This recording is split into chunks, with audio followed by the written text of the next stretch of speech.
नमस्कार, आप देख रहे हैं के न्यूज। मैं हूं आपके साथ सोनी चौहान। देवभूमि के दंगल में आपका स्वागत है। देवभूमि के दंगल में आज बात किसकी कितनी तैयारी, कौन कितना भारी।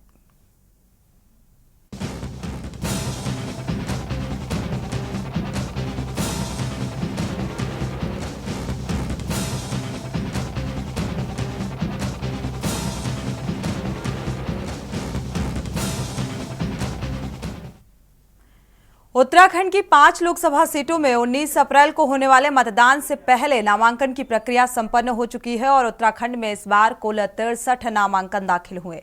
हालांकि अभी नामांकन पत्रों की जांच और 30 मार्च को नाम वापसी के बाद ही प्रत्याशियों की अंतिम स्थिति स्पष्ट हो पाएगी। और वहीं इस चुनाव में देखने को मिला कि चुनाव लड़ रहे अधिकांश नेता जो हैं वो करोड़पति और लखपति हैं। ये हाल उस पहाड़ प्रदेश उत्तराखंड का है जहां कुछ जिलों में राज्य गठन के बाद अब तक प्रति व्यक्ति आय 1 लाख भी नहीं पहुंच पाई है। और ऐसे में प्रदेश के नेता लखपति और करोड़पति हैं। ये बात खुद तमाम नेताओं ने नामांकन के दौरान अपने शपथ पत्र में कही है। कुछ प्रमुख नेताओं के शपथ पत्र के हिसाब से अगर देखा जाए तो इसके तहत पूर्व मुख्यमंत्री और बीजेपी के प्रत्याशी त्रिवेंद्र सिंह रावत की 7 साल में चल रहे और चल और अचल संपत्ति में रिकॉर्ड 342% का इजाफा हुआ है। जबकि टिहरी लोकसभा सीट से बीजेपी के प्रत्याशी और वर्तमान सांसद मालाराज लक्ष्मी शाह के पति और परिवार की संपत्ति पिछले 5 साल में 23.35 करोड़ बढ़ी है। कांग्रेस प्रत्याशी जोत सिंह गुंसोला बीते 12 साल में लखपति से करोड़पति बन गए। उनकी संपत्ति में 6 गुने का इजाफा देखने को मिला और उनकी संपत्ति 56.86 लाख से बढ़कर 3.36 करोड़ रुपए हो गई। वहीं 2 साल में निर्दलीय विधायक उमेश कुमार और उनकी पत्नी की चल और अचल संपत्ति में 33% की वृद्धि हुई और उनकी संपत्ति 54 करोड़ से बढ़कर 72 करोड़ रुपए हो गई। और इसके अलावा भी अधिकांश जो नेताओं की संपत्ति भी है वो कई गुना का इजाफा देखने को मिल रहा है। सवाल यही है कि एक तरफ जहां राज्य के कुछ जनपदों में प्रति व्यक्ति आय 1 लाख रुपए भी नहीं पहुंच पाई है, तो वहीं दूसरी ओर नेताओं की संपत्ति में कई गुना का इजाफा देखने को मिल रहा है। सवाल ये कि क्या जनता के विकास से ज्यादा नेताओं ने अपने विकास पर ध्यान दिया। आज इसी मुद्दे को लेकर विस्तार से चर्चा को आगे बढ़ाएंगे। पहले आपको रिपोर्ट दिखाते हैं।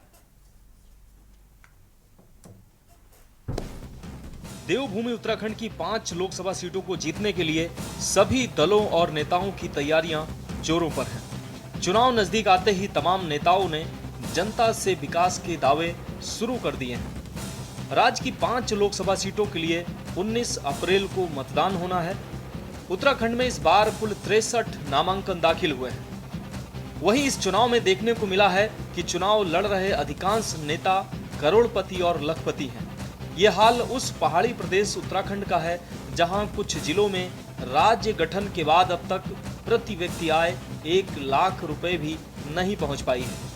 वहीं भाजपा के प्रत्याशी त्रिवेंद्र सिंह रावत की 7 साल में चल और अचल संपत्ति में रिकॉर्ड 342% इजाफा हुआ है। वहीं भाजपा प्रत्याशी मालाराज लक्ष्मी शाह के पति और परिवार की संपत्ति पिछले 5 साल में 23.35 करोड़ बढ़ी है। कांग्रेस प्रत्याशी जोत सिंह गुंसोला बीते 12 साल में लखपति से करोड़पति बन गए हैं। इसके अलावा 2 साल में निर्दलीय विधायक उमेश कुमार और उनकी पत्नी की चल और अचल संपत्ति में 33% की वृद्धि हुई है। वहीं इस आंकड़े के सामने आने के बाद भाजपा कांग्रेस ने एक दूसरे पर आरोप और प्रत्यारोप लगाना शुरू कर दिया है।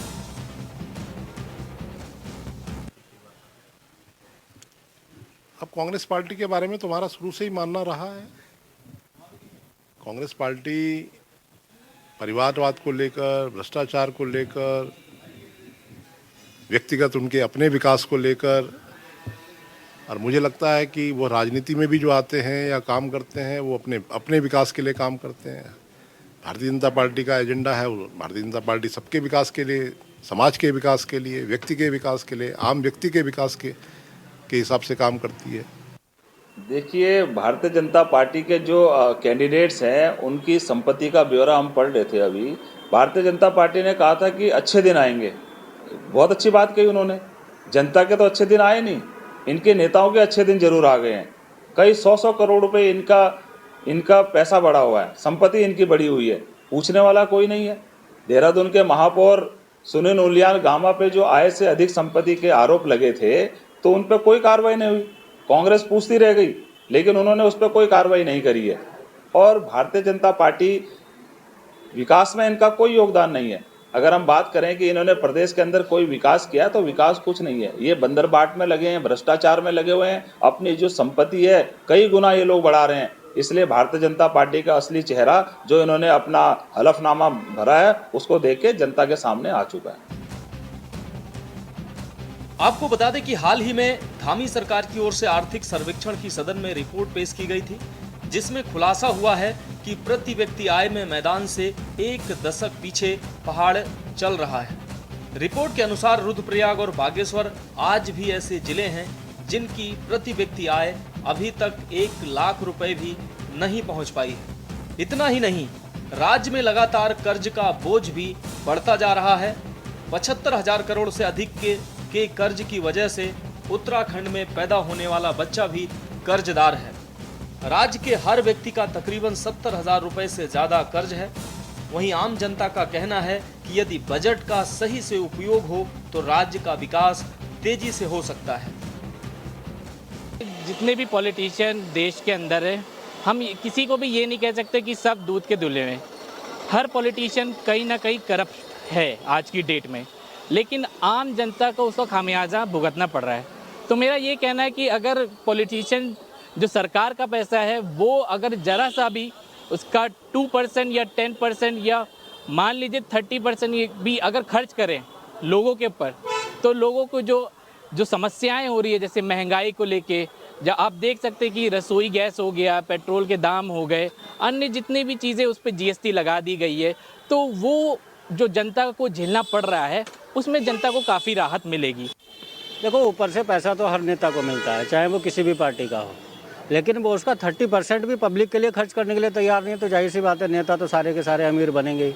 और हम तो कहते हैं अगर 30% भी अगर ये खर्च करें ना, ठीक है, अपना बनाओ, अच्छी बात है, जीत के आए हो, पब्लिक ने जिताया है, अपनी भी प्रॉपर्टी बनाओ, लेकिन पब्लिक का भी तो थोड़ा बहुत ध्यान रखो। फिर बाद में तो देखो, चाहे कोई खरीदा जाए चाहे कोई बेचा जाए, फिर उसी हिसाब से जीतते हैं।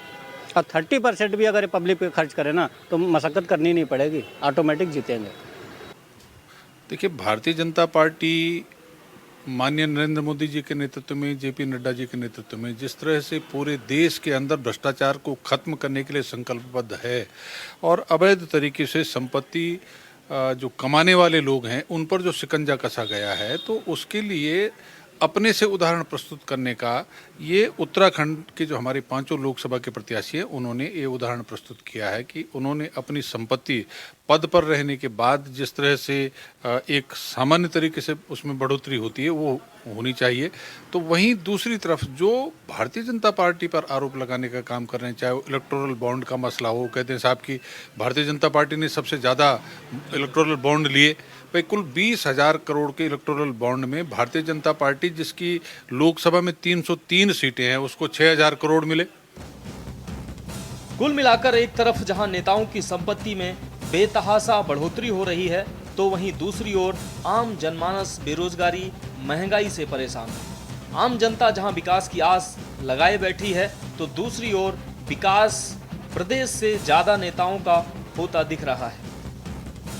उत्तराखंड में 5 लोकसभा सीट को लेकर के पहले ही चरण में मतदान को लेकर के घोषणा हो चुकी है। आपको बता दें कि 19 अप्रैल को उत्तराखंड की 5 लोकसभा सीट पर मतदान जारी रहेगा। इसके साथ साथ जो उचित पेपर है, जो उनकी चल अचल संपत्ति है, उसका ब्यौरा जो है वो निर्वाचन को दिया है, जिसमें ये खुलासा हुआ है कि अब तक के कुछ ऐसे भी राजनेता हैं जिनकी चल अचल संपत्ति में काफ़ी बड़ा इजाफा हुआ है, यानी कि 30 से 35% की उनकी संपत्ति जो है वो भारी भरकम हो गई है। इस तमाम 3 से 4 सालों में आम जनता को क्या मिला, ये जनता बेहद तरीके से जानती है, लेकिन कहीं ना कहीं जो राजनेता हैं उनकी जो चल अचल संपत्ति है वो भारी भरकम हो चुकी है। वीडियो जर्नलिस्ट लईक अहमद के साथ मैं राजेश वर्मा, के न्यूज़ इंडिया, देहरादून। तो देवभूमि के दंगल में आज इसी बात को लेकर चर्चा की, जहां पर प्रति व्यक्ति आय जो है वो 1 लाख होनी चाहिए, लेकिन प्रति व्यक्ति आय आम इंसान की कितनी है, इस बात से कोसों दूर हैं हमारे राजनेता। और राजनेताओं की जो आय है, चल और अचल संपत्ति का जो ब्यौरा है, जो निर्वाचन आयोग के पास गया, या ये कहा जाए उस ब्यौरे को, उस रिपोर्ट को देखते हुए अब सवाल इस बात को लेकर उठ रहे हैं कि आखिर जो लाखों की संपत्ति थी वो करोड़ों में तब्दील हो गई कैसे। इन राजनेताओं ने आखिर असल मायने में जमीनी स्तर पर क्या कुछ विकास किया है, इसी बात को लेकर विस्तार से चर्चा को आगे बढ़ाते हैं। मेहमान जुड़ चुके हैं, आपका परिचय करा देते हैं। अनूप पंत जी हैं, प्रदेश प्रवक्ता बीजेपी से हैं, आपका बहुत बहुत स्वागत इस चर्चा में शामिल होने के लिए। और कांग्रेस प्रवक्ता आशीष नौटियाल जी हैं, आपका भी बहुत बहुत स्वागत इस चर्चा में शामिल होने के लिए। उमा सिसोदिया जी हैं आम आदमी पार्टी से, आपका भी बहुत बहुत स्वागत, कुछ देर बाद जुड़ेंगी, इस चर्चा का हिस्सा होंगी। और देवचंद जी हैं यूकेडी से, आपका भी बहुत बहुत स्वागत इस चर्चा में शामिल होने के लिए। और अब से कुछ ही देर बाद मनोज ध्यानी जी भी जुड़ेंगे। शुरुआत बीजेपी प्रवक्ता से कर लेते हैं। अनूप पंत जी, अब सवाल आगामी लोकसभा चुनाव से ठीक पहले जो मुद्दा अब गरमा रहा है, चल और अचल संपत्ति को लेकर, राजनेताओं ने धरातल पर कितना काम किया, आम इंसान की कितनी आय है, बेरोजगारी कैसे दूर होगी, इन सब से परे ये ब्यौरा निकलकर सामने आ रहा है। जी जी बिल्कुल, धन्यवाद सबसे पहले तो आप सभी का। और सवाल आपने बहुत महत्वपूर्ण उठाया है कि ये जो डेटा है ना, ये डेटा एवरेज डेटा इसको हम, और जब नेताओं की बात आती है, जो किसी भी रिप्रेजेंटेटिव की बात आती है, तो फिर वो एवरेज नहीं रह जाता, वो उस पर्टिकुलर व्यक्ति का काम है। अब मैं किसी दिन पूछूं कि के न्यूज की जी पहले कमाई बहुत कम थी, अब बहुत ज्यादा हो गई है, तो वो सवाल सही नहीं होगा ना। के न्यूज काम कर रहा है, इसीलिए उसकी सैलरी बढ़ गई है, लोगों की सैलरी बढ़ गई है, बाकियों की बढ़ गई है। यदि ऐसे ही देखा जाए, हमारे वो अगर बच्चे, बढ़ गई है, ठीक है, आपकी बात से इत्तेफाक रखते हैं अनूप जी। आप कंप्लीट करिएगा, लेकिन इसका जवाब मैं दे लेती हूँ। अगर के न्यूज की कमाई बढ़ी, के न्यूज काम कर रहा है, अगर उसकी टीआरपी बढ़ रही है, उसको एडवर्टीजमेंट मिल रहा है, तो इस एक बताने के लिए है ना हमारे पास। एग्जैक्टली वही मैं कह रहा हूँ ना। ये देखिए, ये जो आप डेटा देख रहे हैं ना, ये डेटा वो है जो कि हमारे नेताओं ने, हमारे लीडर्स ने अपने शपथ पत्र में भरा है। यानी वो बता रहे हैं कि ये पैसा उनके पास है। जैसे आप अपने इनकम टैक्स में भरते होंगे ना कि भाई हमको इतना पैसा मिला है, इसका मतलब हम बता रहे हैं कि हमारे पास इतना पैसा है। यानी कि जो, अब देखिए, अगर मैं आज की डेट में बात करूं, पहले जब मैं जॉब में लगा था तो मेरी कम सैलरी हुआ करती थी, फिर मेरी बढ़ी, उसके बाद मुझे मौका मिला, मैं और अच्छी जगह पे गया, और मेरे साथ ही के कुछ लोग थे जिनको और अच्छा मौका मिला, वो अभी विदेशों में, राइट, तो उनको ज्यादा पैसा मिला है। तो इस तरीके से अगर हम देखेंगे तो कुछ लोगों को उतना मौका नहीं मिल पाता, कुछ लोगों को मिला है। उनमें से जो सबसे बेहतर होते हैं वही नेतृत्व की तरफ आते हैं, है ना, जो मार्केट को समझते हैं, जो सब समाज को समझते हैं। तो उनके लोग, उनके बिजनेसेस, अगर उनका उसमें काम करने का तरीका अच्छा है तो उनको उसमें बेनिफिट हो रहा है। परंतु ये कभी नहीं देखा जाता कि किसी का लॉस कभी हुआ है तो उसको वो कभी मुद्दा नहीं बना। इसीलिए ये मुद्दा जो है ना, ये बड़ा इस मुद्दे को क्यों उठा रहा है लोगों के लिए। अनूप जी, अब खैर मैं फिर भी सीरियस उस पे आता हूँ। देखिए, यही चीज कांग्रेस के साथ में भी, ये सब लिखा हुआ है, ये हमने पेश किया है लोगों के सामने। अब अगर किसी को इसमें शिकायत हो कि भाई आपके पास ये पैसा कहाँ से आया, तो उसके लिए सारी की सारी पॉसिबिलिटीज हैं। इसीलिए तो ये इलेक्शन से पहले ये सारे ब्यौरे लिखे जाते हैं। यदि आपको लगता है कि इस व्यक्ति ने कुछ गलत किया है, तो पब्लिक आरटीआई के तहत और बाकी सारे माध्यमों के तहत जो है वो उनके ऊपर कार्यवाही कर सकती है। परंतु जो तैयारी का मुद्दा है, जो मेन मुद्दा है आज का, कि तैयारी कैसे है, तो तैयारी सिर्फ ये 2 या 3 दिन की तैयारी नहीं है बीजेपी, या यूं कहे कि 1 महीना 2 महीना या जिस दिन से तैयारी नहीं है बीजेपी। देखिए, कई सालों से बीजेपी लगातार पब्लिक के साथ में काम कर रही है, घर घर जुड़ी हुई है। किस तरीके से PMJSY के तहत कई घर उत्तराखंड के बने हैं, उत्तराखंड के उन्हीं बच्चों की जिनकी हम बात कर रहे हैं ना, कि जिनकी सैलरीज नहीं है या ये नहीं है, वो जो दिल्ली में जाके काम कर रहे हैं, मुंबई में जाके काम कर रहे हैं, बिहार में जाके काम कर रहे हैं, वो इसी PMJSY प्रधानमंत्री आवास योजना के तहत पहले जो छोटे छोटे मकानों में रहते थे किरायों में, जिनके पास इतनी हिम्मत नहीं कर पाते थे कि कहीं पे घर ले, आज की डेट में उन लोगों के नोएडा, ग्रेटर नोएडा से लेकर दिल्ली तक में अपने अपने मकान है। क्योंकि 15-16 लाख रुपए अगर समझ लीजिए उन्होंने कोई फ्लैट लेने की बात करी उस समय, तो 2 लाख से लेकर 1.5 लाख, 3 लाख, 4 लाख रुपए ये प्रधानमंत्री आवास योजना से मिला। इसका डेटा सबके सामने है। इसीलिए हम लोग घर घर पहुंच गए हैं। रोडों की अगर हम बात करें तो ये 1-2 महीने में नहीं हुआ है, ये सालों से, जब से बीजेपी राज्य में आई है, सालों से लगातार माननीय मुख्यमंत्री जी और माननीय प्रधानमंत्री जी के नेतृत्व में ऑल वेदर रोड का विकास हुआ। उसमें काम करने वाले कौन लोग थे? उसमें काम करने वाले जो हमारे लोग थे, क्या उनको सैलरीज नहीं मिल रही थी? आज जो रेलवे का इतना बड़ा ट्रैक बचाया जा रहा है, जो पूरे पहाड़ को कवर कर रहा है, क्या उसमें काम करने आपको पता होगा अनुपम जी कि ऑल वेदर रूट का क्या कुछ हाल हुआ और किस तरीके से सवाल उसको भी लेकर उठाए गए? बिल्कुल बिल्कुल जी। तो एनीवेज अगर हम आगे आते हैं तो देखिए, वाटर स्पोर्ट्स यहाँ पे इसके लिए आपने कह दिया एनीवेज, ये इस बात का जवाब नहीं है अनूप जी। तैयार हुआ, इसके तहत हम लोग अपॉर्चुनिटीज तो क्रिएट करते हैं, और सरकार का सबसे पहली दो चीजें जो सबसे प्रायोरिटी की है वो है this, to set the moral of the people right and to provide the opportunities. इन दोनों चीजों में घर घर मोदी सरकार और धामी सरकार पहुंची है, इसीलिए लोगों का समर्थन हमें मिल रहा है, इसलिए हमारी तैयारी पूरी है। इसलिए अब की बार 400 पार का जो एक खूबी है भारतीय जनता पार्टी की, या ये कहा जाए भारतीय जनता पार्टी के जो प्रवक्ता बैठते हैं उनकी एक बहुत अच्छी खूबी है कि जो सवाल उनसे पूछा जाता है लेकिन उनको वही बात कहनी है जो उन्हें कहनी होती है। सवाल मेरा ऑल वेदर रोड का जिक्र किया आपने, तो मैंने कहा उसको लेकर भी सवाल उठे। ऑल वेदर रोड का मतलब होता है ना कि किसी भी मौसम में वो वैसी ही रहे, उसको लेकर उसकी गुणवत्ता को लेकर सवाल उठाए गए। इसको लेकर आपने एनीवेज कहा अनूप जी। देखिए, आज के समय अगर आप श्रीनगर की तरफ भी रुख करेंगे ना, तो वो भी दौर भी था जिस समय आप 4-4, 5-5 घंटे में पौड़ी पहुंचते थे, 6 घंटे में पौड़ी पहुंचते थे या श्रीनगर पहुंचते थे। आज के समय में अगर आप ऋषिकेश से पौड़ी की तरफ जाते हैं, ऋषिकेश से श्रीनगर की तरफ जाते हैं, ऋषिकेश से अगर आप टिहरी की तरफ भी जाते हैं, तो समय जो है, समय सारणी का आपको वेट नहीं करना पड़ता कि नहीं 5 घंटे लग जाएंगे, 6 घंटे लग जाएंगे, 2 घंटे 3 घंटे में आप अपना श्रीनगर। भारतीय जनता पार्टी ने जो काम किए उन कामों की दुहाई और जनता के दिलों तक कैसे पहुंचना है अब इस लोकसभा चुनाव में, उसकी क्या कुछ तैयारियों को लेकर हम विस्तार से चर्चा करेंगे अनुपम जी। आशीष नौटियाल जी का भी रुख कर लेते हैं, प्रतिक्रिया साझा कर लेते हैं। आम आदमी पार्टी से उमा सिसोदिया जी भी जुड़ चुकी हैं। बहुत बहुत स्वागत है आपका इस चर्चा में शामिल होने के लिए। उमा जी आपका रुख करेंगे, आशीष जी का पहले रुख कर लेते हैं। आशीष जी, आप बखूबी सुन रहे थे अनूप जी को।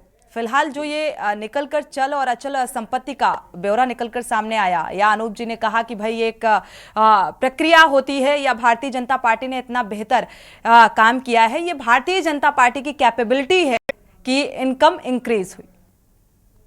देखिए सोनी मैडम, बेहतर जब कोई भारतीय जनता पार्टी ज्वाइन कर लेता है तो वो बेहतर हो जाता है। जब कहीं और रहता है तो बेहतर नहीं बन पाता। वहां आके उसको आइडिया आ जाते हैं किस तरह पैसा कमाना है, कैसे 7 साल में 342% संपत्ति का भी आपने बताया त्रिवेंद्र रावत जी की जो हुई, तो बताएं ऐसे कौन सा खजाना उनके यहाँ लग गया। आम आदमी अपने रोजगार के लिए रो रहा है, उसके 7 सालों में रोजगार जा चुके हैं। अधिकांश लोगों के रोजगार जब से जीएसटी लगी तब से रोजगार जा चुके हैं। एक त्रिवेंद्र रावत जी का ऐसा कौन सा व्यापार चल रहा जो 342% उन्होंने प्रॉपर्टी अर्जित कर दी। मैं सुबह देख रहा था रानी राजलक्ष्मी का, उनकी 550 करोड़ रुपए संपत्ति।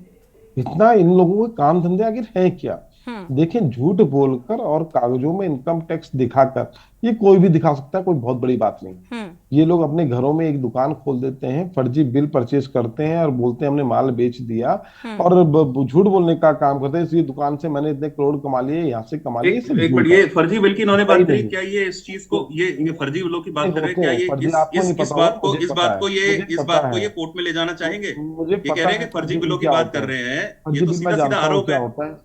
ये तो सीधा सीधा जानते हैं ना। मैं तो कह रहा हूँ कि आप तो सक्षम है, आप कोर्ट में चले जाइए। करोड़ रुपए के बिल नहीं तो यहाँ पे कोर्ट में जाने। मैं ये बोल रहा हूँ ना, देखिए ये हवाई बातें हैं जो आप कर रहे हैं, वो हवाई बातें। हवाई बातों के आधार पे राज्य नहीं बनता, राष्ट्र नहीं बनता, सरकारें नहीं बनती और कोई कार्य होता नहीं। यही ज्यादा नॉलेज है, कांग्रेस को लोग सीरियसली नहीं ले रहे। डिबेट में क्यों बैठ रहे हैं हम? डिबेट चर्चाओं के लिए होती है, और चर्चा एग्जैक्टली, पर झूठी चर्चाओं के लिए। आप तथ्य रखें सामने, हमने तथ्य रखे, आप तथ्य रखे सामने। भारतीय जनता पार्टी में आने के बाद जो है लोगों को ज्ञान हो जाता है कि व्यापार कैसे किए जाते हैं। ठीक है, आशीष नौटियाल जी का जो सवाल है राजलक्ष्मी शाह के इनकम को लेकर उन्होंने सवाल उठाया, और त्रिवेंद्र सिंह रावत के इनकम को लेकर सवाल उठाया। आशीष जी, आपने ऐसी इनकम को लेकर सवाल उठाया, और अनूप जी का कहना है क्या इसे कोर्ट तक ले जाएंगे? नहीं, मैं कोर्ट में क्यों ले जाऊंगा? कोर्ट तो आप ले जाओ बस इस वही चीज बात को। खत्म हो गई ना। अभी अरे कोर्ट- भाई नहीं, राज मैं परिवार कोर्ट का की जो कार्रवाई की नेता है, धमकी दे रहे हैं उसकी अनूप अपनी जी। प्रॉपर्टी है, उससे संपत्ति की उसकी बात कमाई इतनी हो रही अधिक है। कैसे हुई? मैं बोल तो मैंने रहा ये हूँ नहीं कहा ये तो कि हवाई, वो बिल ये इन हवाई फटे या फायर तभी करती, हुआ। कांग्रेस मैंने करती आपको है हवाई बताया कि फायर। इस तरीके और से जब हवाई हम फायर काम उनकी कर बार लेते बार हैं, क्या होता है ना तो कि आप वो बता फायर सकते हो उन्हीं को कि आहत आप कर ज्यादा देती है। समझदार हैं। आप बता दीजिए कहाँ से इकट्ठा किया इन्होंने पैसा, बताओ, आप बताओ मैं तो बोल रहा हूँ राज परिवार कहाँ से है, हो? राज नहीं, परिवार कौन की सा अपनी व्यापार है उनका? प्रॉपर्टी है, आहत नहीं से नहीं तो नहीं है। उनका, अगर मैं ये गुरविंदर बोलूं जी कि की बात नौटियाल बताएं जी आप। ने, अब गुरविंदर मैं जी ये ने बोलूं कि कौन से नौटियाल जी व्यापार ने से एक लेके अपना आए? बिजनेस खोला हुआ गुरविंदर है, जी कौन से उसकी व्यापार से प्रॉपर्टी लेके आए, आप कैसे उनका बढ़ बता गई, दीजिए। आपको त्रिवेंद्र जी मैं की यही बोल संपत्ति रहा का हूँ ना। ज्यादा आइडिया है और पुख्ता सबूत है मैं यहाँ यही पे। तो बोल रहा हूँ। ठीक आप है। बता दीजिए मैं कहाँ यही से तो आई। बोल रहा हूँ। ठीक है, ये नेताओं की, राजनेताओं की इनकम कैसे बढ़ी, इसको लेकर भी हमारे साथ और भी जो मेहमान हैं वो जुड़ चुके हैं। मनोज ध्यानी जी भी जुड़ चुके हैं। बहुत बहुत स्वागत है आपका इस चर्चा में शामिल होने के लिए। और साथ ही उमा सिसोदिया जी का रुख करेंगे। उमा सिसोदिया जी, जिस तरीके से अब चल और अचल संपत्ति के मुद्दे को लेकर सवाल पक्ष और विपक्ष की तरफ से खड़े किए जा रहे हैं, आप भी गठबंधन का हिस्सा हैं, क्या कुछ प्रतिक्रिया? देखिए, बिल्कुल सबसे पहले तो मैं अनुपम जी की, और अनुपम जी ही नहीं, तमाम बीजेपी के जितने प्रवक्ता डिबेट्स में बैठते हैं वो बड़ी छाती चौड़ी करके इस बात को बोलते हैं, अपनी पीठ थपथपाते हुए, कि हमने इतनी सड़कें बनाई, हमने यहाँ सड़कें बनाई, हमने टाइम बचाया, हमने हाईवेज बनाए, हमने राजमार्ग बनाए। मान लीजिए हमने हम मान रहे हैं आपने बनाए, और उन सड़कों पर हम भी चलते हैं, ये मैं साधुवाद देती हूँ कि आपने बनाए। मेरा प्रश्न सिर्फ इतना है, नितिन गडकरी जी, उनका टिकट सबसे लास्ट में फाइनल होता है, वो भी तब जब राज ठाकरे जी दिल्ली आकर नकेल कसते हैं कि नितिन गडकरी जी का टिकट पहले कर दिया जाए। मैं पूछना चाहती हूँ कि नितिन गडकरी जी को इतना बड़ा खतरा मोदी जी ने कैसे बना लिया? वो एक व्यक्ति जो सबसे ज्यादा, पंत जी बात होने दीजिए, जिस व्यक्ति ने आप लोगों को कुछ कहने के लिए छोड़ा है, अदरवाइज आपके पास सड़क के अलावा कुछ और नहीं है बताने के लिए कि हमने सड़कें बनाए। और सड़कों के लिए भी कितना मोटा कर्ज आप लोगों ने इंटरनेशनल बैंक से ले रखा है कि हम लोगों को इस समय चेतावनी जारी हो चुकी है कि भारत की सरकार इससे ज्यादा कर्ज ना ले, ये चेतावनी जारी हो चुकी है। उन नितिन गडकरी जी को, जिन्होंने चाहे जैसे भी सही कर्जा लेके सही लेकिन सड़कें बनाई, हम साधुवाद देते हैं। उन नितिन गडकरी जी का टिकट काटने की पूरी कोशिशें बीजेपी के अंदर होती रही। अगर आप लोगों को एक एक सीट की फाइट ना होती तो आप इस बार नितिन गडकरी जी का टिकट नहीं करने देते। आप लोगों के पास, मतलब हैरानी है, जिस हिटलरशाही की बात विपक्ष करता है कि आप लोग हमें परेशान कर रहे हैं, वही हिटलरशाही इनके अपने संगठन में भी है कि मोदी जी के सामने अगर कोई खड़ा होगा, अपने संगठन में भी अगर किसी नेता का कद ऊंचा होगा तो मोदी जी उसकी गर्दन काट देंगे। उनको पहले संसदीय समिति से बाहर किया हुआ है नितिन जी को। अरे भाई, एक ही तो नेता है आपके यहाँ जो लफाजी नहीं करता, जो काम करता है, उसी नेता को आप लोग बाहर करने के मूड में। भला हुआ राज ठाकरे साहब जिन्होंने मराठी मानुष का झंडा बुलंद किया, नितिन गडकरी जी का टिकट हो पाया। जी पंत जी जवाब दीजिए। अनुप जी। बीजेपी के अंदर जो भी कार्रवाई हो रही है, जो भी सब कुछ, सब जाके जो है वो आम आदमी पार्टी के लोगों को बता रहे हैं, उनको बता रहे हैं कि भाई हम गडकरी जी का टिकट काट रहे थे। देखिए आप समझ रहे हैं अपनी पार्टी में क्या चल रहा है, अब देखिए मैंने आपके बीच में नहीं बोला, मैंने जवाब ले लेते हैं उमा जी, आप सभी मेहमानों का वापस से रुख करेंगे। और ऐसे में पहाड़ के विकास को लेकर भी सवाल उठाए जा रहे हैं कि पहाड़ का विकास अधूरा तो नहीं छूट जाएगा, राजनीतिक पार्टियों की तरफ से, पक्ष और विपक्ष की तरफ से। एक बार रुख कर लेते हैं देवचंद जी का, यूकेडी प्रवक्ता का, और इसके बाद मनोज ध्यानी जी का रुख करेंगे। देवचंद जी, फिलहाल चल और अचल संपत्ति को लेकर अब सवाल और जवाब हो रहे हैं, आरोप और प्रत्यारोप लगाए जा रहे हैं। और त्रिवेंद्र सिंह रावत जो बीजेपी प्रत्याशी हैं, उनकी जो चल और अचल संपत्ति है उसका जो रिकॉर्ड निकलकर सामने आया है, 342% का इजाफा दर्ज किया गया है। ऐसे ही टेहरी का भी जिक्र किया गया है। तो ये राजनेताओं की जो चल अचल संपत्ति का ब्यौरा निकलकर सामने आ रहा है, क्या इससे महत्वपूर्ण और मुद्दे नहीं हैं? जिस तरीके से लगातार विपक्ष उठा रहा है उन मुद्दों को, आप क्षेत्रीय पार्टी हैं, आप भी बखूबी जानते हैं वो मुद्दे क्या हैं। धन्यवाद मैम। सबसे पहले तो मैं आज इस जो हमारे डिबेट में जो हमारे मनोज ध्यानी साहब जो आए हैं, काफी वयोवृद्ध हैं, धन्यवाद करता हूँ कि आज इस डिबेट में तो हम जैसे लोगों का उनके सामने क्या मुद्दा रखे हम। लेकिन मैं सिर्फ एक बात कहता हूँ, क्योंकि मैक्सिमम लोग पहाड़ से हैं, अंधा बांटे रेवड़ी मुड़ मुड़ अपनों को दी। आप इस बात को एक बार बहुत पहले सतपाल महाराज ने बोला था कि भैया बेरोजगार की बात होते, ठेके की बात कार्यकर्ताओं को देंगे। अब इसी थीम पर जब चल रहे हैं, इतना इलेक्टोरल बॉन्ड आ रहा है, बॉन्ड के पीछे कुछ और छुप के भी आ रहा होगा। तो निस्संदेह जो हमारे पूर्व मुख्यमंत्री भी रहे हैं त्रिवेंद्र सिंह जी, उनके हिस्से में तो गया ही गया होगा, बॉन्ड के रूप में नहीं है तो किसी और रूप में गया ही होगा। और वो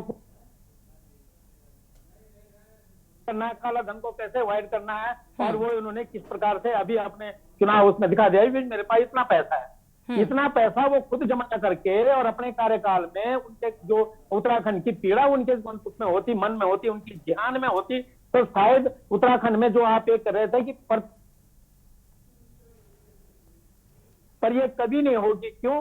क्योंकि उन्होंने उत्तराखंड को वहां पहाड़ों से निकाल करके मैदानी इलाकों में जो बसाने का काम चल रहा है, और बाहर से भी वोट बैंक के लिए जो लोग इन मैदानी इलाकों में बांटे जा रहे हैं, तो वो सिर्फ उनसे अपना जो पैसा बढ़ाने का, अपना फंड बढ़ाने का काम कर रहे हैं। बात और रहे बात मुद्दा का, तो एकमात्र त्रिवेंद्र सिंह रावत जी ऐसे व्यक्ति हैं जिन्होंने उत्तराखंड में भू कानून को बिल्कुल कचरे के बक्से में डाल दिया, हम ये कह सकते हैं। नहीं तो मैं धन्यवाद करूंगा नरेंद्र तिवारी जी ने, उन्होंने भू कानून पर कुछ कदम उठाए थे, लेकिन आने वाले इन सरकार आते आते उसको बिल्कुल एक जो है हमारे लिए जहर बना दिया है, हम ये कहेंगे उसको जहर बना दिया। अगर आज हमारा सशक्त भू कानून होता तो अंकिता भंडारी जैसे केस न होता, उसके अलावा और भी जो केस उत्तराखंड में लगातार हुए जा रहे हैं वो न होते। उत्तराखंड में प्रतिवर्ष जो है 1300 गुम होते जा रहे हैं। ये सब है, ये जो वर्तमान सरकार और उससे भी पूर्व में रही कुछ सरकारों के जो है गलत नीतियों के कारण ही है। अब वर्तमान में मैं बात करूं कि जो उत्तराखंड के जो मुख्य मुद्दे हैं, हम तो पूरे देश की बात जरूर है, सरकार देश की बन रही है, लेकिन निस्संदेह अब ये देखिए हमारे उत्तराखंड के जो मुख्य मुद्दे हैं, वो सबसे पहला मुख्य मुद्दा यही है कि रोजगार। हमारा पहाड़ के आदमियों को रोजगार मिलता तो वो पलायन करके नीचे की तरफ नहीं आता। आज रेलवे लाइन तक बिछ गई है, और रेलवे लाइन में जो काम करने वालों में हमारा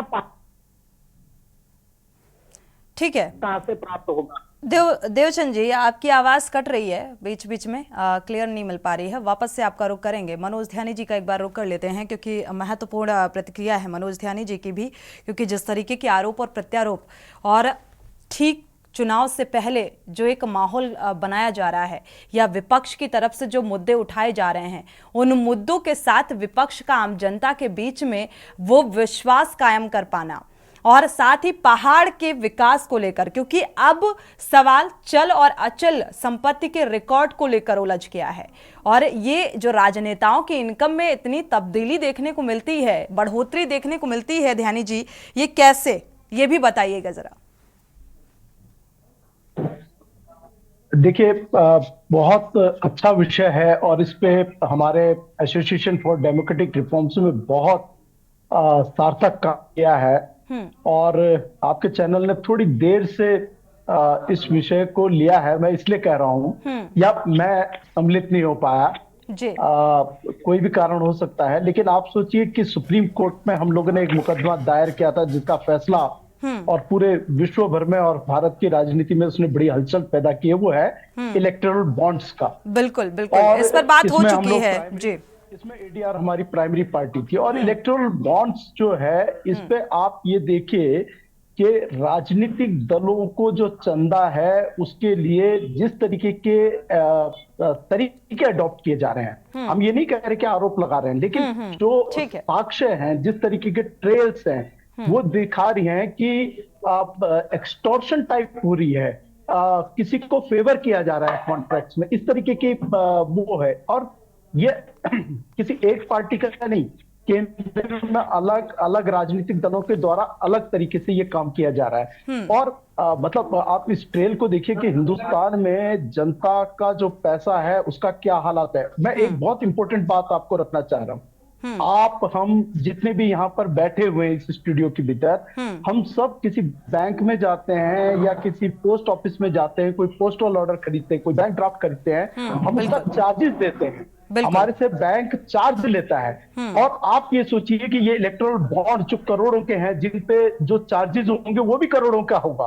उन करोड़ों के हिसाब किताब का चार्जेस कौन पे कर रहा है? वो कंपनियां नहीं कर रही जो चार्जेस दे रही है, उसको भारत के सरकार का वित्त मंत्रालय बियर कर रहा था। मतलब क्या मजाक बनाया हुआ है सिस्टम का। इस सिस्टम को टूटना चाहिए और इस सिस्टम पे तमाचा लगाया है सुप्रीम कोर्ट ने। That is a welcome development. अब मैं आता हूं आज के आपके विषय पे। इस विषय पे माननीय त्रिवेंद्र रावत जी की बात आई है। वो क्योंकि चुनाव नहीं लड़े, अन्यथा हमने तो जो चुनाव लड़ने वाले, दोबारा चुनाव लड़ने वाले विधायक थे उनकी, और यहां तक कि तमाम जितने भी चाहे विपक्ष के हों, क्योंकि एडीआर कांग्रेस के प्रत्याशी जोत सिंह गुनसोला का भी नाम सामने आ रहा है। 12 साल में जो इंक्रीज हुआ, जो भी चल संपत्ति, लखपति से करोड़पति बन गए। जी जी जी, हम तो सभी राजनीतिक दलों के, चाहे निर्दलीय हो, सभी के खंगालते हैं उनको और रिकॉर्ड जारी करते हैं। बल्कि मैं एक रिपोर्ट आपको आज भेजूंगा। भारत की आज की संसद में 139 अपराधी जो सीरियस किस्म के, मतलब 139 बोला, 149 सांसद जो सीरियस अपराध, जिनमें डकैती, रेप, मर्डर, एक्सटॉर्शन, इस तरीके के मुकदमे हैं। कैसी संसद हम बना रहे हैं, कैसा देश हम बनाने जा रहे हैं, किस आधार पे हम कह रहे हैं कि हम भारत को एक स्वर्णिम भारत करते हैं, कैसे क्लेम कर सकते हैं। ये एक बहुत सीरियस इशू है। और जब संपत्ति की बात कर रहे हैं तो आदरणीय त्रिवेंद्र रावत जी का, क्योंकि वो चुनाव नहीं लड़े इसलिए नहीं आया, लेकिन अभी आया 336 करोड़ रुपया कहां से बढ़ गया। अभी आप रानी लक्ष्मी शाह जी का, पिछली बार जनता ने जिनको वोट दिया, संपत्ति बढ़ जाएगी, उन्होंने तो उनको अपने इश्यूज के लिए वोट दिया था। तो आप देखिए कि कहां जा रहा है ये प्रदेश, और इसको तोड़ना चाहिए, टूटना चाहिए। और मुझे लगता है कि जनता के बीच में आप एक बहुत गंभीर मुद्दा लेके जा रहे हैं, और ये अच्छा है कि मीडिया इस प्रकार के सीरियस विषय पे चर्चा करे और बात को आगे तक ले जाए। और मैं अपनी बात को खत्म करने से पूर्व ये जरूर आपसे कहूंगा कि इलेक्टरल बॉन्ड्स वाला जो इशू है, इस पे एक बार सीरियस डिबेटिंग कराइए और तमाम राजनीतिक दलों से। बिल्कुल, हालांकि इसको लेकर अब डिबेट हो चुकी है, लेकिन फिर भी एक बार दोबारा से कोशिश रहेगी कि इस पर डिबेट की जाए, क्योंकि बहुत इसको लेकर आरोप और प्रत्यारोप विपक्ष की तरफ से भी बहुत सवाल उठाए जा रहे हैं। जी अनुपम जी। जी देखिए, मेरा कुछ जवाब शायद बच गए थे अभी। बिल्कुल, आपका ही रुख करना था, इसके बाद आशीष जी का करेंगे। जी हाँ, तो मैं अभी उनके आंसर देना चाहूंगा। देखिए, सबसे पहली तो बात इन्होंने करी है कि नितिन गडकरी जी का टिकट काट दिया। मुझे तो ये समझ में नहीं आता है कि बीजेपी की जो बातें हैं, इन लोगों के घरों में, इन लोगों के पास में जाके कौन बता के आ रहा है। ठीक है, जिनको अपनी पार्टी के अंदर नहीं पता चल रहा है कि 2-2 लाख रुपए के तो किसी के घर में पर्दे लग जा रहे हैं, टॉयलेट में इतने महंगे टॉयलेट लग जा रहे हैं जिसका हमको पता नहीं है, इनके घर में जाके कौन बता रहा है। देखिए, जिस व्यक्ति की बात हो रही है ना, गडकरी जी की, और जिनकी बात हो रही है मोदी जी की, ये सारे वो लोग हैं जिन्होंने त्याग को अपनाकर अपना चरित्र निर्माण किया है। इलेक्शन के टिकट की बात कर रहे हैं, इलेक्शन के टिकट की बात कर रहे हैं। ये तो बहुत छोटी चीज है। ये सड़क पे जो आप कभी गडकरी जी की बात सुनिएगा, पोस्टर लगाकर, दीवारों पर पोस्टर लगाकर उन्होंने अपना कार्यवाही शुरू करी, और ऐसे व्यक्ति को टिकट नहीं देने की बात सार्वजनिक कर रहे होंगे लोग, आपको लगता है? ये तो सिर्फ एक तरीके का, देखिए, हर पार्टी अपना एक तरीका तय करती है, अपना एक समाज बनाती है, अपना एक सिस्टम बनाती है कि कब कौन सी लिस्ट निकलेगी, उस लिस्ट के हिसाब से तय होता है। इतने बड़े बड़े नेताओं को ये सीखना चाहिए, दूसरी पार्टी को, ये कांग्रेस को सीखना चाहिए, आम आदमी पार्टी को सीखना चाहिए कि कार्यकर्ता, ये सारे लोग, प्रधानमंत्री भी अपने आप को एक कार्यकर्ता कह रहे हैं। हमारे लिए ये लोग उन दिग्गज लोगों से जिनसे हम लोग सीखकर अपने चरित्र को आगे बनाते हैं। दूसरी बात मैं बात करूंगा रोजगार की। देखिए, रोजगार की बात हो रही है ना, तो रोजगार, ये जो कंपनीज आ रही हैं, जैसे हम जैसे लोग जो हैं, मैंने कभी सरकारी नौकरी नहीं, अब कुछ समय पहले अगर मेरा अकाउंट देखा जाता तो देखा जाता कि साहब 18,000 रुपए जमा नहीं कर पाता, और अब कुछ समय बाद अगर मेरा अकाउंट देखा जाएगा तो बोले ये तो लाखों में कमा रहा है, ये आदमी जरूर कुछ गड़बड़ कर रहा होगा। मुझ पर क्यों नहीं हुआ? कमाई कर रहे हैं। ठीक है अनूप जी, आप जो बातें कह रहे हैं उन बातों से इत्तेफाक रखते हुए जो मनोज ध्यानी जी ने महत्वपूर्ण बिंदुओं को उठाया, और आपने जिन आरोपों के साथ आरोप लगाते हुए नजर आ रहे हैं आम आदमी पार्टी या सीएम अरविंद केजरीवाल की गिरफ्तारी को लेकर, अनूप जी एक मिनट, अरविंदो फार्मा 100 करोड़ के घोटाले का आरोप, उसमें से लगातार ये कहा जा रहा है कि 60 करोड़ बीजेपी के खाते में गए, उसको लेकर कुछ कहेंगे क्या? मैं यही बात कर रहा हूँ ना कि आरोप है ना, और उस आरोप में क्या हमने ये मना कर दिया किसी को कि आप कोर्ट में नहीं जाइए, या हमने न्याय प्रणाली को रोक दिया क्या उस व्यक्ति के लिए? नहीं ना। अब जब तक वो आरोप में है, देखिए कोर्ट भी ये कह रही है जब तक आरोपित है वो, अभी उसके वो सजा याफ्ता नहीं है।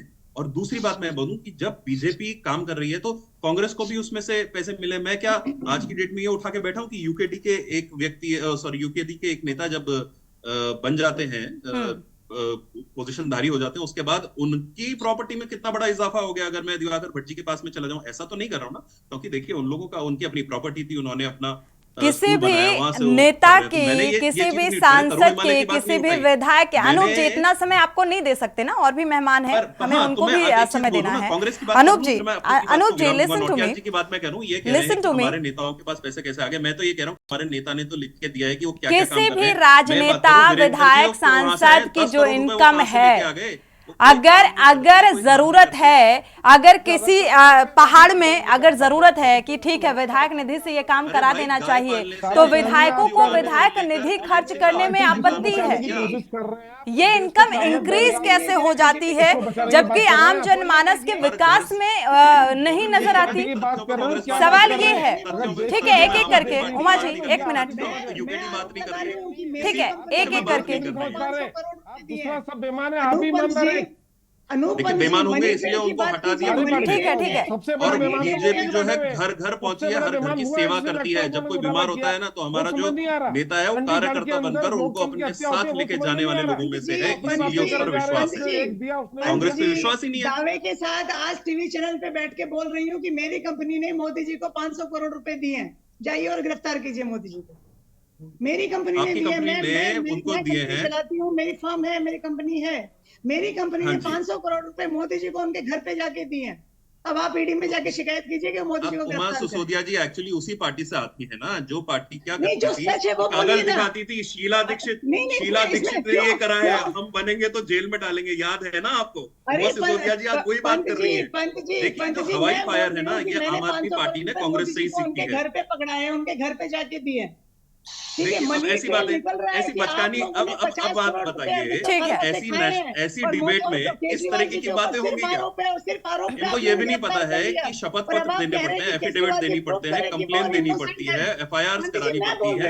उमा सिसोदिया जी सारे, एक्चुअली इनके जो लीडर हैं केजरीवाल जी, उन्होंने बोला था हम नए किस्म की राजनीति करेंगे। अब आप मोदी जी से पूछिए। चलिए ठीक है, फिलहाल हम मुद्दे पर वापस लौटते हैं। Come to the point.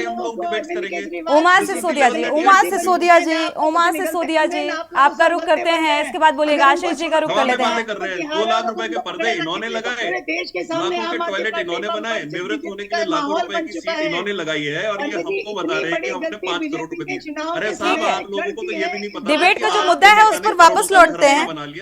समस्त बीजेपी वाले समझ रहे हैं, फॉल सीलिंग के गिरने पे उन्होंने पूरा घर बना दिया। आप बात कर रहे हैं पैसों की, आप बात कर रहे हैं पैसों की। आपके लीडर को उमा सिसोदिया जी, अनूप पंत जी, आपका टाइम जब आए तब बोलिएगा। अनूप जी, टाइम अप। आशीष नौटियाल जी का रुख कर लेते हैं। आशीष, अनूप जी, ठीक है। अनूप जी, जब आपका रुख करेंगे तब आप अपनी बात को रखिएगा। उमा सिसोदिया जी, आपसे भी गुजारिश है, प्लीज। उमा सिसोदिया जी, एक मिनट, आप दोनों मेहमानों को म्यूट कराना पड़ जाएगा। कैसे दिए, क्यों दिए? आप अरविंद जी से पूछ रहे हैं कि देखो इसने आरोप लगाया, अब आप जवाब दो। मैं कह रही हूँ मैंने आरोप लगा रही हूँ। हम नहीं कर रहे भाई, ईडी कर रही है, हम नहीं कर रहे, ईडी कर रही है। ठीक है, बात खत्म हो गया। अनूप पंत जी, अनुशासन वाली पार्टी है आपकी, इस बात का लिहाज करिए थोड़ा सा। आपने कैमरे वालों को बाहर रोक दिया था। अनूप पंत जी, आपको मेरी आवाज मिल पा रही है? उमा सिसोदिया जी, चलिए आशीष नौटियाल जी से हमारा सवाल है, आप लोग अगर नहीं अपनी बारी पर बोलेंगे तो बेहतर रहेगा, मुझे लगता है, नहीं तो मुझे म्यूट कराना पड़ेगा। आशीष नौटियाल जी, देखा जाए तो सत्ता पक्ष के या त्रिवेंद्र सिंह रावत का आपने जिक्र किया, राजलक्ष्मी शाह का जिक्र किया, उनकी संपत्तियां, ब्यौरे को लेकर सवाल उठाए। कांग्रेस प्रत्याशी ज्योत सिंह गुनसोला का भी नाम सामने आ रहा है कि 12 साल में लखपति से करोड़पति बन गए। साथ ही पहाड़ के विकास को लेकर विपक्ष की जो गंभीरता है, क्या उसको लेकर कोई रणनीति है विपक्ष के पास उन तमाम मुद्दों के साथ साथ? देखिए सोनी मैडम, अभी हम सुन रहे थे, बताया जा रहा था कि 2014 से पहले कुछ था ही नहीं। ऐसा नहीं है, बिना रणनीति के देश चल गया, बिना रणनीति अटल के बिहारी लोग पढ़ वाजपेयी भी लिख नहीं के थे 2014 से प्रवक्ता पहले, बन तो वो भी पता नहीं आज जो बेचारे कहाँ से प्रवक्ता पैदा हुए और कहाँ चले जितना गए। न्यूज चैनल में उनको आकर भी नहीं बोल मानते रहे ये हैं, लोग। हमें लगता है उनकी पैदाइश भी 2014 से पहले की है और उनकी जो इलाज भी 2014 से पहले हुए होंगे, उनकी पढ़ाई लिखाई 2014 से पहले हुई होगी। तो ये झूठ बोलने का काम करती है भारतीय जनता पार्टी, जनता को गुमराह करने का काम करती है, बिल्कुल गलत है। आज आप सड़कों की हम लोग बात करते हैं, सड़कें बनाई, क्या 2014 से पहले सड़कें नहीं थी? क्या 2000 पहले से लोग 14 से पहले लोग बद्रीनाथ नहीं गए, कहीं नहीं गए, कि शहर की सड़कें होती नहीं थी? अरे सड़कों का निर्माण किस तरह हुआ, सड़कें बनी कैसे? शुरू के समय में देखिए मैडम, सबसे पहले होता है सड़कों को देखना, पहले छोटी तो बनाई जाएगी कि पहले ही 60-60 फीट की सड़क बन जाएगी? पहले 10 फीट की बनेगी, 20 फीट की बनेगी, 40-20 तभी तो बढ़ेगी। तो ये सोचते हैं कि सड़कें इन्होंने ही बनाई, नहीं तो कोई जा ही नहीं पा रहा था। तो ये सब जो ये सोच रहे हैं और बोल रहे हैं, जनता को गुमराह कर रहे हैं। और हमारे पास पूरा रोड मैप है। आप बताएं मैडम, 40 लाख पद केंद्र में खाली पड़े हैं और हमने विश्वास दिलाया है अगर कांग्रेस की सरकार आती है, गठबंधन की सरकार आती है, तो 30 लाख पद तुरंत भरे जाएंगे। हर अप्रेंटिस करने वाले युवा को, जो भी जिसने कोई भी तरीके की डिप्लोमा होल्डर होगा, उसको 1 साल की अप्रेंटिस का 1 लाख रुपए साल का हम लोग देंगे, हमने गारंटी दी है। हर महिलाओं को, जो भी महिलाएं घर में अब चाहे अपने काम करती हैं, जो भी गरीब महिलाएं हैं, हर महिला को 1 लाख रुपए साल की देने का हमने गारंटी दी है। और हमारे पास निश्चित रोजगार के लिए रोड मैप है। रोजगार क्यों नहीं देंगे? रोजगार तो कांग्रेस ही तो है जिसके टाइम पे रोजगार इतने थे और हो सकते हैं। भारतीय जनता पार्टी की तो आज एक रिपोर्ट आई है जिसमें उन्होंने साफ मना कर दिया है, हम लोग रोजगार दे ही नहीं सकते। तो भारतीय जनता पार्टी के बस का रोजगार देना नहीं है, रोजगार से हटाना है, जुमलेबाजी करना है। 2 करोड़ रोजगार की बात करके आपने लोगों के रोजगार छीनने का काम किया है। आप देखिए उत्तराखंड के अंदर उपनल कर्मचारी हड़ताल में है, नर्सिंग स्टाफ हड़ताल में है, आशा आंगनबाड़ी कार्यकर्ती हड़ताल में है, विभाग जो है भी वहां तनख्वाहें नहीं दे पा रहे हैं, पेंशन आप लोगों ने कटौती कर दी। हम लोगों ने पेंशन देके दिखाई है ना, पेंशन दी जा सकती है, पर ये लोग नहीं आते हैं दे सकते। पेंशन वो दे सकता है जिसकी मनसा साफ हो, जिसने सिर्फ इलेक्टोरल बॉन्ड के माध्यम से पैसे खाने का काम। इसके बाद यूकेडी प्रवक्ता का रुख करेंगे, ठीक है? इस बात का जवाब ले लेते हैं अनूप पंची से, जल्दी से जवाब दीजिए, इसके बाद आगे बढ़ते हैं। जी मैं बिल्कुल जल्दी से इसका जवाब दूंगा। ये कह रहे थे कि इन्होंने बोला है कि ये रोजगार देंगे, गारंटी है। गारंटी तो इनकी वो भी थी कि ये बोल रहे थे किसानों का लोन माफ करेंगे, हो गए? बिल्कुल हुए थे। आपकी गारंटी देखिए, पहले आपने बोला हो गए। देखिए ऐसा है कि झूठ बोलने का जो काम है ना, मोदी बोलने का काम भारतीय जनता पार्टी मोदी की गारंटी है, तो यूथ उसकी तरफ जाता है, क्योंकि पब्लिक जो है उसको नौकरी मिलती है। गंगा साफ हो गई, लोगों के अकाउंट में जो 15 लाख की बात कर रहे हो, 15 लाख करोड़ रुपए चुराने वाला कौन था? वो कांग्रेस की ही सरकार थी।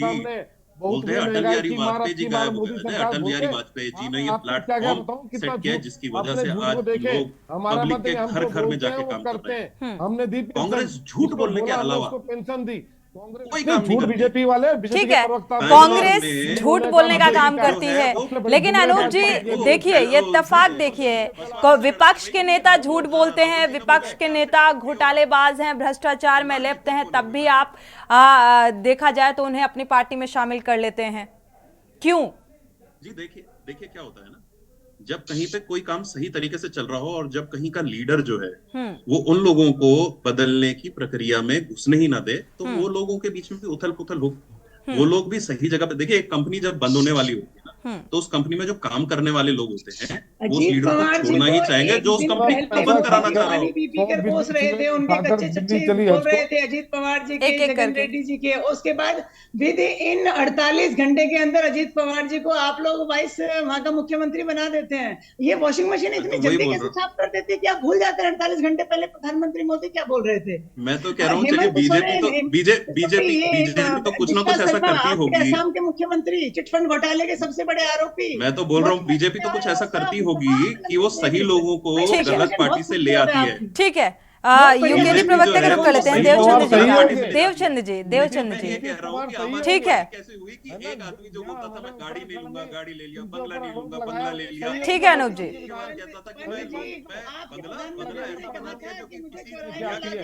एक एक करके आशीष जी, उमा जी प्लीज, अनूप जी जवाब, आपका टाइम पूरा हो गया, ठीक है। यूकेडी प्रवक्ता का रुख कर लेते हैं, इसके बाद फाइनल कमेंट ध्यानी जी का लेंगे। यूकेडी प्रवक्ता देवचंद जी का रुख कर लेते हैं। देवचंद जी अगर आपको आवाज मिल पा रही है, पक्ष और विपक्ष के जो मुद्दे हैं उन मुद्दों के बीच 2024 की जंग को आप कैसे देख रहे हैं? हरिद्वार सीट से सबसे ज्यादा प्रत्याशी हैं इस बार और बेहद महत्वपूर्ण सीट है।